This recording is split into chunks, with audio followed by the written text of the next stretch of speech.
And now we get to chapter 5. Ain't that fun? So, yeah, this is where things get tense. That's more next chapter. But still, you go back to Precious Baby Girl Ryoko.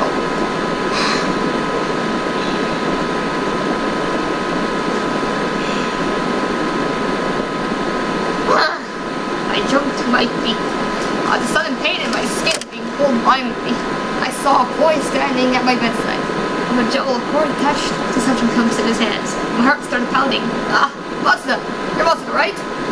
Now thus wasting a second, I stepped straight into him, and just like a matador, he nimbly stepped aside. My head crashed into the walls as if I were a coyote, and he had just been tricked by a roadrunner. I could see stars spinning around my head. Why are you avoiding me? Because you have a swollen face. You can't go calling a girl's face swollen. I turned on shaking feet and peered into the mirror atop the desk nearby. My face was covered with violent blue spots of all sizes and swollen, sure enough. But that's because you pulled those suction cups off my face so violently, Matsuda. I was in a hurry. I wouldn't mind if you went right here. Not in a hurry because I had to go back. Of course, how silly of me. Most never has things about it at all. To even take my hand on me. You're the most sublime human being in history. Of course. Don't think me being a ridiculous delusions. Matsuda breathed a heavy sigh as if giving up. I've had enough. If I keep talking to you, I'll go weird and hit. Started dwindling up the trolley. Anyway, I have no business to attend to. Go home quickly. But why? Naturally, I strongly jumped to the request. I don't wanna. I'd be lonely again. Honestly, you're hopeless. Matsuda narrowed his eyes and slowly stepped up to me, gasping both my shoulders suddenly. Close your eyes. He's not hopeless. He's not! Just do it, close them. As Matsuda's face drew close to me, I could feel my heart pounding against my ribcage. And so I did, as I was close up. My entire body became hot. I felt as if it was about to melt. The blood was behind my ears pulsed slightly. This situation can only mean one thing, right? He's observing each day, but what else could it be? This isn't... It is! But then the vision turned out even louder before I felt Matsuda moving behind me. And I leaned back gently. Before I could wonder what was going on, he pushed me forward out the corridor. How? From the excessive force I felt to the shove, I collapsed on my behind in the middle of the hallway. My skirts splayed around me. It was a small mercy that I was wearing clean underwear at least. The next treatment is in 3 days. Be a good girl and stay in your room. Don't go out on Miss Walks. You can't tell her what to do. She won't even remember. Matsuda said, and before I could even get up and shut the door loudly behind me. He tricked me. My shoulders drooped, but since there was nothing I could do, I simply left the neuroscientist crestfallen as I exited the biology building. First thing I did was check my notebook. I had to go back to the doors, but since I had forgotten where they were, I flipped through the pages of your fault, now she's memory notebook. And as I walked, eventually I found the school map. But this seemed drawn all by myself. This seemed like a good time as any to do a full-scale review of my notes, and go over the campus of Wolf's Peak Camp. Well then, according to my map, Wolf City's University campus is shaped like a huge diamond. It's divided into 4 regions known as districts: East, West, North, and South. Each about the size of a regular full-scale high school. The East District, which I was walking through now, was the heart of the academy, where the building and faculties used by the main school were located. Many of these students were still under construction, but there were also several magnificent envy-inducing research buildings for various fields, much like the biology building that Matsuda's lab was in. In addition, the Seamless District is also home to the faculty building, which students are forbidden to enter. There was the West District. It seemed the buildings and faculties where reserve courses are located there. but I don't think I've ever visited it. Unfortunately, there isn't much written in my notebook about it. The South District is where Host Academy student dormitories are. In addition, it seems there is a convenience store, a bookstore, and various shops where necessary supplies can be bought. By the way, it seems only students belonging to the main school are allowed to live in dorms, and is apparently a special perk that doesn't even cost money.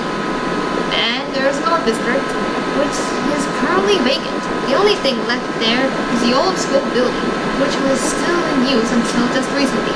For the time being, it seemed to have left neglected about maintenance, so naturally, the entrance is forbidden. In short, there isn't much to say about this district at all. Finally, there, in the very center of the campus, surrounded by 4 districts, is the Central Plaza, a large park-like space overgrown with trees. It is often used as a relaxation area for the students, but it appears entries are between 10 at night and 7 in the morning. Well, I don't plan on walking around in the middle of the night, so it seems it has nothing to do with me. And so, despite my messy handwriting, I was able to make sense of the map and return to the dorm safely. Then, ignoring the rings of students who passed me by the halls, I went straight to my room. Upon entering, I was met with a sticky note saying, reading, "This is my room," stuck all around. Yep, this is the right place, there's no question about it. After confirming this important fact, I stood near the doorway for a while, staring into space, but no matter how much I tried, I couldn't think of anything I wanted to do right now, and so eventually I slipped and collapsed onto my bed. Unfortunately, it seemed I was already taking a midday nap somewhere because I was unable to fall asleep. Reluctantly, I decided to kill some time. For me, the time meant exactly one thing. I took out Ryoko Tanashi's Marino, and still lying on the bed, started flipping through its pages. Everything was written down in the notebook, and it was underneath the tape, which wrote down undeniable truth. But I can't remember any. In other words, it feels like I'm reading a non-fiction book about myself. The excitement of experiencing my own past vicariously was an amazing form of entertainment that only someone as forgetful as me can enjoy. I read about the conversations I had with Matsuda and the things he would say to me. Most of the notebook was about Matsuda, but that's exactly what made it so much fun. Then, as I continued flipping through the book, my eyes stopped on a simple page. The page was filled with large pictures of a boy's face. My heartbeat increased, if only slightly. This must be a portrait of Matsuda, I thought, but since my heart isn't beating as fast, it must not be very good likeness. Maybe I should try and make some amendments. I think the nose is all wrong. No, maybe it's the eyes. I could really remember what Matsuda's face looked like, but I use my heartbeat as a measure to compare to any portrait. This is probably how bomb schools and units feel when searching for landmines. No, I guess it's a little different. After messing with the corner for a little bit, I found my heart beating a little bit faster than it did before. I did it! Like a smile on my face. If I could just keep building my sketch little by little, I'm sure I'll eventually look just like the real Matsuda. I'm sure I've been working on the sketch for a while, but of course I don't remember it. The careful editing of the portrait required every bit of calm and concentration, so I'm sure that each time I tried, I couldn't keep it up for very long. Tired, I snuggled next to my pillow and tried to lay on my back. That's why I started to whisper. I want to meet Matsuda. I want to meet Matsuda. It was the only thing I could do. Right now, the only thing I could do was whisper deep inside my heart how much I wanted to meet Matsuda. There was nothing else I could think about, nothing else I could do, nothing else I should do. I can't remember anything else after all, not even my family or my other classmates. Me, people living in the outside world, and what they do feels just like watching a boring stage play over the timelines. Since I can't remember anything that happens, I don't even feel I live in the same world as they do. Noisy classrooms, sweat-drenched PE lessons, festives, lunchtimes, something grab a bite after club activities, sitting on the ground, chatting with friends, embarrassing conversations with family. I can't even feel any regret that I'm missing out on these things. They simply have been with me, and that's it. But the only existence keeping me from being entirely comfortable is Matsuda, and that's why I can't think of anything else but him. I don't stop for a second to think about anything else. I want to meet Matsuda. I want to meet Matsuda. I want to meet... It was a strange sound. came back to my senses. I raised myself from the bed and found the letter shoved under the room's door. It's from Matsuda! It was a logical conclusion to make, so I jumped and grabbed the envelope, already reading the letter inside. It was very much that. Dear Miss Ultimate Pibble Perfect Hulk, I've taken all your precious past memories. You must even take them to the chronicle. There are a lot of them. They're filled to the brim with memories. You're asking about them. There's the entire way to your past right there, isn't it? Isn't it? Am I right? It is so. By the way, I think I'm lying. Just look under your bed. That's where you came from all those memories. But there isn't even a single one left. Since I took them all. Well, then, let's get to the main issue. You want your memories back. Come to the Central Plaza tonight at 1 a.m. Come alone, of course. What? It's not like you have anyone you can call, is it? That's all. Hope to see you tonight. My body froze as I finished reading the letter. Froze and yet, well, quivered. Like a plate of jelly. The metaphor might not be very good, but that's just how baffled I was. Blackmail? What's going on? I don't understand. But this wasn't something I could figure out just by asking questions. First, I had to check under the bed, like the letter said. I hastily did so, when I found there was nothing there. To tell the truth, I don't even remember even storing all the books under there, but if I really did, and all of my past memories and books that were stolen, it's terrible. It meant that all I had left was a notebook I currently held in my hand. That's all I have left. 3 years on this earth. And just one measly book, all I have to show for it. I think you're more like 17. Yes. And again, yes, you don't really carry memories of the first 2 years of your life. Here. Some people, that's very rare. Suddenly, a strange feeling descended upon me. Wasn't this what they call a feeling of loss? Whole decade of memories. That's how I was unable to reach. I'm sure people who learn to live with a small wound still have to endure a certain amount of pain. That wasn't the case for me. I had no idea how to deal with this new pain I really felt. For the time being, I was simply angry. Whose idea of a prank is this? My voice strained and shaking as I grasped the letter and just clumping up. Why? Maybe I should just run away. But what if the work of some sleazeball scheming to get between me and my mother's love? It must be because he's so handsome and some butter girl took us together. Girls like that. The growing love between us must be nice. So, one of them must have taken my things from their own hands. That must be it. She took all my memories hostage. There is no way to stop me. Like a coward. My anger reached its boiling point, and it erupted like Mount Tina. But it didn't. Seems I've forgotten how to be properly angry. Aww, so sweet.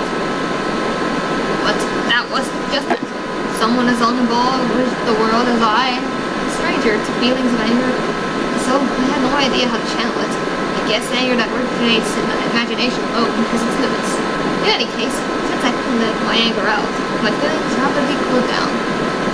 I guess I don't really have any choice but to go. I didn't completely calm down. I laid down on my bed and waited for 1 a.m. At the appointed time, I read the letter over and over. I wouldn't forget that I was waiting. And then, as time approached, but it's all turned into a fight, right? And it's gonna be okay, isn't it? Harboring these 3 pressing thoughts, I left my room. It's the Central Plaza, right? I walked to the pavement and missed steps, checking the map. Real flashes memory notebook. This was the world at night. A world where everyone was just in the middle of it all. I was the only person walking around. There was no sign of a single other human being anywhere. I was the thick atmosphere of emptiness. But I didn't want to think about that. To be honest, the thought of going back to my room crossed my mind several times, but I had a feeling that if I did, I would never see those soul memories again. And so my feet reluctantly pushed me. After walking for a short while, the iron fence came into view, set up to completely block the pathway I walked along. According to my notebook, Central Plaza was forbidden between 10 p.m. and 7 a.m. That's probably why the fence was here. In other words, if I couldn't overcome this fence, I wouldn't be able to reach my destination. This time, I thought more seriously about going back, but the last moment made a firm resolution. I started climbing the fence. Somehow, I made my way over and managed to land on the lawn on the other side. I started walking around Central Plaza, looking for a path I was directed to go to.